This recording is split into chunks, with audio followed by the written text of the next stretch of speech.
Hi, everyone. Welcome. This is Kate Byers, CEO of Corporate Women Unleashed. And on today's broadcast, we're talking about why highly successful women need a man.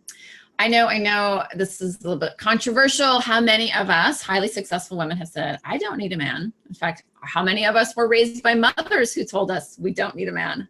That would be me as well. All right, so let's kind of break this down because obviously we're being a little bit tongue-in-cheek. It's not about needing a man. At this point in our culture, we're no longer, attached to a man to provide for us, right? And that's what ultimately we're saying. I don't need a man to pay the bills. I don't need someone to buy a house for me. I don't need someone to care for me, help me make decisions. Thank goodness we're getting away from that era. But to say that I don't need a man, a lot of times we will continue to use that phrase to protect ourselves emotionally. And that's what I want to talk about today. So again, my name is Kate Byers. If you've come across us, I am the founder of Corporate Women Unleashed. We work with highly successful women, executive women, and we help them continue to dominate their career, but really have an amazing private life. So often in our culture, in our society, we believe there's a trade-off and that you have to live in stress and you have to live in sacrifice and you can't have an amazing life. Well, once you've arrived and you are at that executive level, it is no fun to look around and say, wow, this is it. When does it get good? So that is something that has to change inside. So if you're a driven woman, it is very likely that you got married late. Not all of us, but maybe you got married late, or maybe you still are not married. You might be in your 40s and going, wow, you know what? I kind of forgot to date, or the times I did date didn't end up very well for me. So now I'm sort of living in my world of independence and I don't need a man. I kind of like one, but I don't need one. Okay, so right there, stop. Everybody stop. And I did this for a long time. I didn't get married until I was 37. And I kept telling myself, I don't need a man. However, here it was flying all over the world, and I would end up in, a hotel in Russia, and I'd meet some guy in the lobby at the bar, whatever. You're sitting there waiting to go to your meeting and stuff like that. And I'm like, oh gosh, he's so nice, but he's in Russia and he actually lives in Switzerland. And how are we ever going to have a long distance relationship? But I don't need a man. But boy, every time I ran into one who was kind of neat, I sure did get a little wistful. Do you see what I mean? Or I would go to the grocery store, right? Oh my God, you're finally home. You're going to the grocery store doing something domestic. It feels so good when you're an executive and you're always going crazy in a million different directions. And I'd be like browsing across the limes and just hoping that the guy in the apples would look my way. Oh my goodness, right? Like huge emotional shield. I don't need a man. And what happens is when you are a high achieving woman, you tend to have very high standards for yourself and for everyone else around you. Be a little bit demanding. Come on, let's admit it. We're just a little bit demanding. It's got to be our way or the highway. We want what we want. We're very much that way. And so a lot of times the men that we attract are men who don't care about that. And that's not a strength. And so what happens is we attract these guys who are a little bit more like limp noodles. All right, whatever. She can boss me around. All right, whatever. She's a little bossy. That doesn't bother him. But they don't challenge you. Right? Because they're just accepting of this behavior, and that is never what you want. And I didn't realize this. So a lot of times when I would put my toe in the dating pool, I would go out I'd rather be home in my pajamas right now. Right. And I would go out on a date and I'd be like, okay, that was just a disaster. And my brother-in-law actually woke me up to this one day. I had a blind date, or maybe almost a blind date. Someone had set me up on. Great guy on paper. You know the drill. And I was talking to my brother-in-law before the date, and I was like, oh gosh, I just don't even know if I want to spend time doing this. And what if he's this? And what if he's this? And my brother-in-law said, he goes, you're amazing. And I go, what? And he said, you're not worried at all if he's going to like you. You're just worried if you're going to like him. And I'm like, oh, is that arrogant? I'm sorry. Why wouldn't he like me? Horrible. Oh my goodness. And so what that is that's in your psychology, because as a high achiever, you're just used to just getting it done and being the star in the room and being like, bam, here I am. And so now we take that into the dating world, and it's like, okay, I'm here to interview you. You are not here to interview me. Okay. So obviously that shield, that emotional shield, probably not real conducive to meeting the type of guy who really would challenge you on the level you need to be challenged at. So what I had to do is I had to recognize that I do need a man. Okay. And we all do, guys. Human connection is a basic human need. If we don't have connection, we're not thriving. We're barely surviving. And yes, you can have a cat. Yes, you can be the third, I was always like the person who went on to the movies with my married couple friend. And I was always the person who got invited to the family event, and was hooked up with some random third cousin for the wedding or whatever. Okay, great. Yep, it's nice. We have a little bit of companionship here. But that's not what we're talking about, right? We are talking about someone who calls to check on you because they care that you are, have just flown across the world on some assignment, and they want to know if you arrived safely. That's important. That's part of human need, to know that there's someone out there who cares about you in that way. It's about having someone who could meet you at some amazing place or location where you're traveling to and say, wow, I can't tell you how many times I traveled to these amazing locales and then I just came home because I had no one to enjoy it with, or I did it by myself, right? I did a lot of vacations by myself. That is not as fulfilling as having that special someone, but it can't just be anyone, right? Because you are a high achieving woman and you do have high standards. So you're not just looking for a warm body to sit next to you on an airplane. A lot of us do end up settling for that, which is really tragic, and live in compromised marriages or relationships. But what you're looking for is someone who challenges you intellectually. You're looking for someone who's just as interesting as you are, someone who is driven, who has their own passions, their own desires, who is amazing in their own way, right? And then, oh my gosh, how fascinating is that? We can actually sit down for a coffee and talk, and we can have deeply intellectual conversations. That's a big piece of what a high achieving woman needs. You also need someone who is emotionally available, because high achieving women tend to be less emotionally available. We're just not used to really expressing our emotions. I mean, truly, we do, but we think we do, but we don't. I mean, truly being vulnerable, truly being willing to compromise on a level that you've never compromised on before. That's what it takes to have a thriving relationship, right?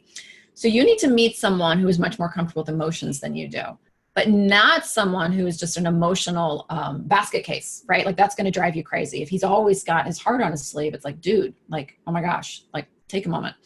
So having that emotional yin and yang is very, very essential. You want to find someone who challenges you physically, right? So if you're someone who's really active and you're a high achieving woman who enjoys being outside and being active and athletic, then you want to meet someone who has some of those same characteristics, or vice versa, right? You want someone who, again, there's a little bit of yin and yang there, but you don't want to be polar opposites, okay? And then spiritually, right? Does that person have the same values as you? Do they really look at the world the way you do? Philosophically, spiritually, that piece. And that's ultimately what we're looking for. But again, we don't ever say that, because as high achieving women, we're like, I don't need a man.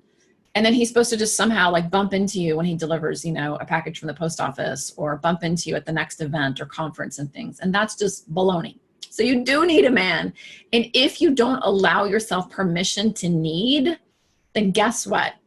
What's going to happen when that great guy may brush past you at Starbucks? You won't know him, and he will not see you, because you don't know that you are wearing a visual sign that says, I don't need a man.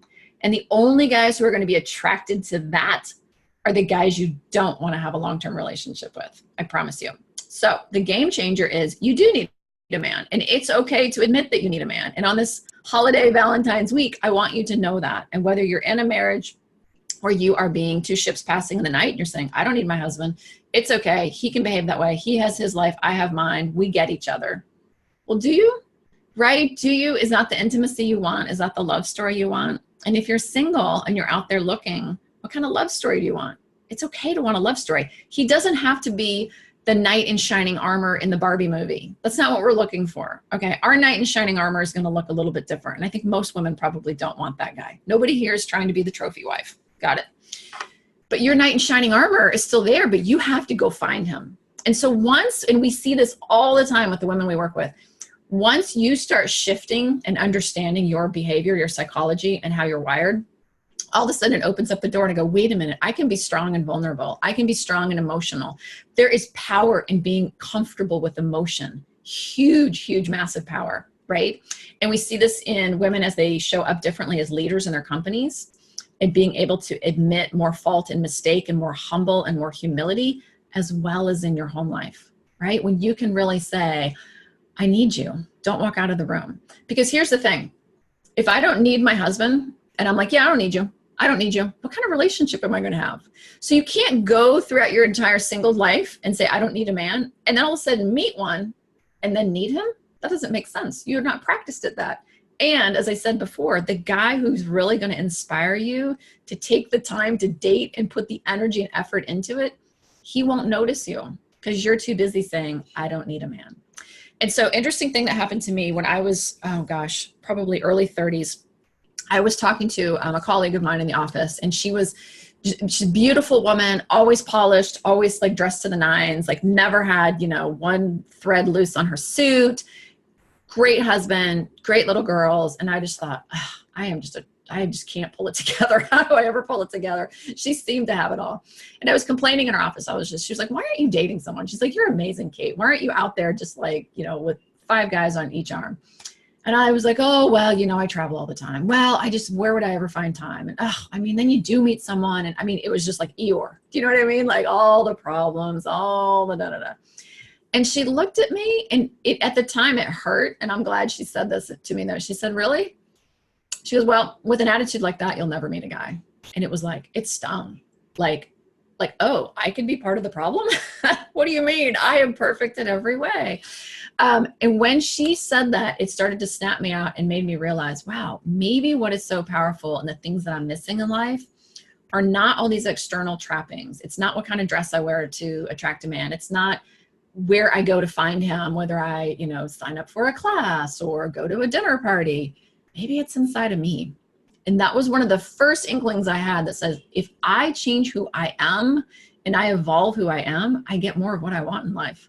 And it wasn't too far or too long after that sort of beginnings of my journey to recognize that all these things that I thought were happening to me were really inside me. That I was like, you know what? I do need a man. I do need a man. And it's okay for me to need a man. And I'm going to go find one. And I made that my goal. I am going to go find a man. He's going to be an amazing man. He's going to be a man that I want to marry, that I can't wait to marry, who's going to share my core values, who's going to challenge me in all the ways I want to be challenged, who's going to be worth every, ounce of lipstick I put on instead of sitting home in my pajamas to go meet him. And that's who I'm going to find. And when I made up my mind that that's what I wanted, I did all sorts of different things to go out and create, more exposure, get myself out of my house, do different things. Some of the things fell flat pancakes on the ground. It was like, oh my gosh. I remember I joined like some young professionals opera club. And it was just full of single women like me, all wanting to meet a man. It was hilarious. I was like, okay, well, maybe this is not the best outlet. But my point being is when you put yourself out there and recognize and start relaxing that facade inside you and that protection mechanism, it's the same protection mechanism that has us saying, I fear I'm going to lose my place at the table. I fear I'm going to mess up at work. I fear that there's a trade-off and I'm going to have to let go if I'm anything different. When you learn to tame that and really no longer just use willpower to kind of shove it down in a little corner, and you just become this confident version of yourself who says, look, there is no fear here. I can walk through fear. Fear is fine. I'm going to go meet a man. You will meet him. And literally within like 2 months of me saying that to myself and trying all these little things and just opening myself up to this possibility that I needed someone, I met my husband, and he's amazing. And if I had seen him on paper, that is not the guy I would have picked at all. But all those things I just mentioned to you, intellectually challenging, shares my core values, wants the same type of life, believes what I believe, but yet has his own way of doing things. So he really challenges me. We really are that yin and yang that support each other and grow each other and challenge each other in all the best ways. And now all of a sudden I had this amazing partner who was there to meet me on those business trips, to call and check on me, to make sure that I was well fed when I was skipping meals because I was working too late and all the other crazy things. And it has become an amazing father to my children. So, we have 2 boys together. So that's what I want for all of you high achieving, highly successful women. I want you to also find a love story.